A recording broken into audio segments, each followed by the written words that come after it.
వందనాలండి. ఎలా ఉన్నారు? బాగున్నారా? ఈ దినాన దేవుని యొక్క వాక్య ప్రకారం మనం చూసుకున్నట్లయితే దేవుడు మనతో చక్కగా మాట్లాడుతూ ఉన్నాడు అనమాట అండి. ఎవరైతే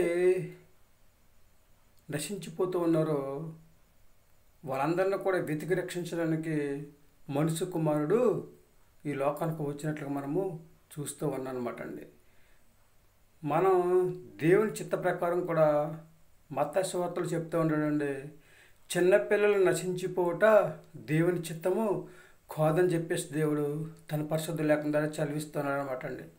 చిన్నపిల్లలు మొదలుకొని వృద్ధాప్యంలో ఉన్న అందరినీ కూడా వెతికి రక్షించడానికి దేవుడు ఈ లోకానికి వచ్చినట్లుగా మనము చూస్తూ ఉన్నాం అనమాట అండి.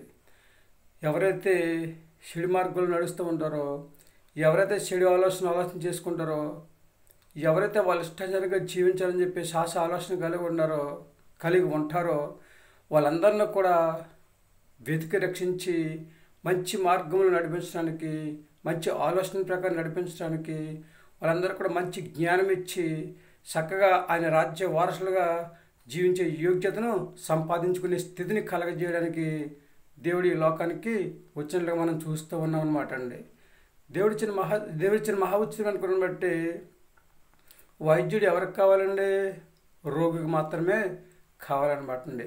ఎవరైతే అనారోగ్యంగా ఉంటారో వాళ్ళకు మాత్రం వైద్యుడు కావాలి, ఆరోగ్యంగా ఉన్న వాళ్ళకి వైద్యుడు అవసరము లేదనమాట అండి. అలాగే లోక పాపమును మోసుకొని పోవు గొర్రె పిల్లగా దేవుడు వచ్చి ఎవరైతే పాపం చేస్తూ ఉన్నారో వారందరినీ కూడా యేసుక్రీస్తు వారి యొక్క రక్తంతో కడిగి శుద్ధి చేసి హాయిగా జీవించే యోగ్యతను దయచేయడానికి దేవుడు ఈ లోకానికి వచ్చినట్లు మనము చూస్తూ ఉన్నాం అనమాట అండి. పరిశుద్ధ గ్రంథంలో చాలామందిని కూడా వెతికి రక్షించేట్లుగా మనం చూస్తూ ఉన్నామండి. దేవుని మాట విన్నవారు దీవించబడ్డారు, ఆశీర్వదించబడ్డారు, అభివృద్ధి పొందినట్లుగా మనం చూస్తూ ఉన్నామండి. దేవుని మాట ఎవరైతే వినకుండా వారి ఇష్టానుసారంగా జీవిస్తూ ఉన్నారో వాళ్ళందరినీ కూడా దేవుడు వెతికి రక్షించి సరైన మార్గంలో నడిపించాలని చెప్పేసి దేవుడు ఆలోచన కలిగి ఉన్నాడు అనమాట అండి. దేవుడు ఎవరిని కూడా విడిచిపెట్టాడు అనమాట అండి. అందరినీ దీవిస్తూ ఉంటాడు, అందరినీ ఆశీర్వదిస్తూ ఉంటాడు, అందరినీ అభివృద్ధి చేస్తూ ఉంటాడు, అందరినీ కూడా రక్షణ మార్గంలో నడిపించాలని చెప్పేసి ఆలోచన కలిగి ఉన్నాడు కనుక దేవుడు చక్కగా మనందరినీ కూడా చక్కగా ఆయన మార్గంలో నడిపించడానికి ఎవరైతే త్రోవ తప్పి తిరుగుతుంటారో వాళ్ళందరినీ కూడా సరైన త్రోవలో నడిపించడానికి దేవుడు వస్తూ ఉన్నాడు అనమాట ఈ లోకానికి. కనుక మనందరం కూడా దేవుడి మాట విని ఆయన మాట ప్రకారం నడిస్తే మనల్ని కూడా దీవిస్తూ ఉంటాడు, ఆశీర్వదిస్తూ ఉంటాడు, అభివృద్ధి చేసి మనందరినీ కూడా సరైన మార్గంలో నడిపించి ఆయన రాజ్య వారసులుగా జీవించే యోగ్యతను సంపాదించుకునే స్థితిని దయచేస్తూ ఉంటాడు అనమాట అండి. మరేమంటారు? చిన్నలు, పెద్దలు, వృద్ధులు, యవనస్తులు, మరి చదువుకునే పిల్లలు అందరూ కూడా దేవుడి మాట వినండి, ఆయన మాట ప్రకారం నడుచుకోండి, ఆయన నిత్యరాజ్యంలో నిత్య జీవాన్ని సంపాదించుకుని హాయిగా జీవించే యోగ్యతను కలిగి ఉండండి. ఏమంటారండి? మీ ఆలోచన ఇదేనండి. లేదండి మేము దేవుని మాట విని ఆయన మాట ప్రకారం నడుచుకుని చక్కగా మేము నశించిపోకుండా మమ్మల్ని మేము కాపాడుకొని దేవుని యొక్క వాక్యాన్ని విని ఆయన వాక్యాన్ని నడుచుకుని ఆయన వాక్య ప్రకారం నడుచుకుని దేవుని మాట విని ఆయన మాట ప్రకారం నడుచుకుని భూమి మీద మంచి ఆరోగ్యం కలిగి ఉండి ఆయన రాజ్యవారసులుగా జీవించే యోగ్యతను సంపాదించుకునే స్థితిని కలిగి ఉంటామని చెప్పేసి ఎవరైతే అంటూ ఉంటారో వాళ్ళందరూ కూడా తలలు వంచండి. చిన్న ప్రార్థన చేద్దాం. మహాపరిశుద్ధుని పరలోకపు తండ్రి, నీ ఘనమైన పదాలు లెక్కలేని స్తోత్రాలు ప్రభా. నశించి వారిని వెతికి రక్షించడానికి దండిస్తున్న ప్రభా, మీరు వచ్చినట్లుగా మేము చూస్తూ ఉన్నాం తండ్రి. నీకు వందనాలు. అబ్రహాం మొదలుకొని దండిస్తున్న ప్రభా తండ్రి, జక్కై వరకు దండిస్తోతున్న ప్రభా, అనేక మందిని తండ్రి ప్రభా రక్షించిన దండిస్తున్న ప్రభా, అందరికి తండ్రి ప్రభా మంచి మార్గంలో నడిపించారు తండ్రి. నీకు వందనాలు దండిస్తున్న ప్రభా. అలాగే నీ బిడ్డలందరినీ తండ్రి ప్రభా దీవించి ఆశీర్వదించి ప్రతి ఒక్కరిని ప్రభా మంచి మార్గంలో నడిపించి దండిస్తుంది ప్రభా. మంచి ఆరోగ్యాన్ని దయచేస్తాను ప్రభా. నీ రాజ్య వారసులుగా జీవించే యోగ్యతను సంపాదించిన స్థితిని తండ్రి ప్రతి ఒక్కరికి దయచేయని ప్రార్థిస్తున్నాం ప్రభా. చిన్నలను, పెద్దలను, వృద్ధులను, యవనస్తులను, చదువుకునే పిల్లలందరూ కూడా దీవించండి, ఆశీర్వదించండి.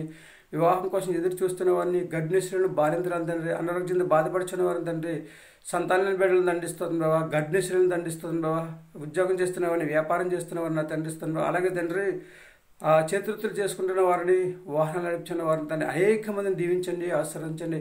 1 by 1 దీవించి ఆశీర్వదించి ఎవరికి కూడా నశించిపోకుండా తండ్రిస్తున్న ప్రభావ అందరూ తండ్రి ప్రభావ నీ మార్గంలో నడిచే యోగ్యత దయచేయండి. ప్రతి ఒక్కరి ప్రభావ విశ్వాసంతో ప్రార్థన చేసుకున్న ప్రభావ నీ అందరి నమ్మిక కలిగి జీవించే యోగ్యతను దయచేయమని మరొకసారి బిడ్డలందరూ కూడా దీవించి ఆశీర్వదించి ప్రతి ఒక్కరిని మంచి మార్గంలో నడిపించి ప్రతి ఒక్కరికి మంచి ఆరోగ్యం దయచేయండి. మా ప్రార్థన ఆలకిస్తాను, మా ప్రార్థన ప్రతిఫలం దయచేయండి. మా కొరకు తరగని యేసుక్రీస్తు ప్రయాసమైన నామములో వేడుకొంచున్నాము తండ్రి, ఆమేన్. అందరికీ వందనాలండి. త్రియేక దేవుని ఆశీర్వాదాలు మీకు తోడుగుండును గాక. దేవుడు మిమ్మల్ని దీవించి ఆశీర్వదించును గాక, ఆమేన్. మనందరిని కూడా దేవుడు మనందరి జీవితాల్లో దేవుడు ఆశ్చర్యకార్యాలు చేసి మనందరికి కూడా ఆయన అనేకమైన మేలులు చేసి మనందరిని కూడా ఆశీర్వదించి మంచి మార్గంలో నడిపించి చక్కగా ఆయన నిత్యరాజ్యంలో నిత్య జీవాన్ని ఇవ్వాలని చెప్పేసి దేవుడు ఆశ ఆలోచన కలిగి ఉన్నాడు కనుక మనందరము కూడా మన హృదయంలో మన చెడుతరాన్ని కడిక్కిని చెడు చూడకుండా, చెడు వినకుండా, చెడు మాట్లాడకుండా దేవుని మాట విని ఆయన మాట ప్రకారం నడుచుకుని మంచి మార్గంలో నడిచే యోగ్యత దేవుడు మనందరికీ దయచేయను గాక, ఆమేన్. ఏమంటారు? Sisters and brothers, mothers and fathers, సహోదరి సహోదరులరా, మనందరం కూడా దేవుడి మాట విందామండి, ఆయన మాట ప్రకారం నడుచుకుందామండి. ఎవరైతే నశించిపోతూ ఉన్నారో వారందరి కొరకు మనం కూడా ప్రార్థన చేద్దాం. మన బాధ్యతగా దేవుడు మన ప్రార్థన ఆలకించి మనతో పాటు వారందరినీ కూడా రక్షించి రక్షణ మార్గంలో నడిపించి సరైన మార్గంలో నడిపించి చక్కగా మనతో పాటుగా అందరికీ కూడా ఆయన నిత్యరాజ్యంలో నిత్య జీవాన్ని ఇవ్వాలని చెప్పేసి మనం మనసారా అందరి కోసం ప్రార్థన చేద్దామా? దేవుడిచ్చిన మహావచ్చిన బట్టి దేవుని మనసారా ఆరాధిద్దాం, దేవుని స్తుతిద్దాం, దేవుని ఆరాధిద్దాం, దేవుని మహింపడదాం, దేవుని గణపరుద్దాం. దేవుడు మనకు కావాల్సిన సహాయం దేవుడు చేస్తూ ఉంటాడు అనమాట అండి. మరి వింటారా దేవుని మాట? చేస్తారా అందరి కోసం ప్రార్థన? ఏమంటారు?